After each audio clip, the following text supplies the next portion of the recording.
Ito ang iba't ibang lakas ng suntok ni Manny Pacquiao at kung ano ang mangyayari kapag nasapak ka nito. Unang round, 10% ng lakas. Unang suntok pa lang ay makakaramdam ka na ng pagkahilo. Kahit sa bibig ka sinapak, ramdam mo hanggang likod ng ulo mo yung sakit. Mapapailag ka na lang agad. Pangalawang round, 30%.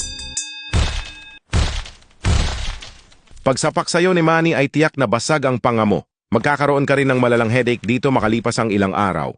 Round 3, 60%. Sa dibdib ka naman tinira ni Manny.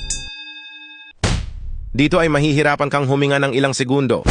Ramdam mo yung sakit ng mahigit isang linggo at mapapaisip na bakit mo hinayaan gawin niya yon. Pang-apat na round, 80% double jab. Hindi ka pa kasi tumutumba kaya binigyan ka ni Manny ng dalawa.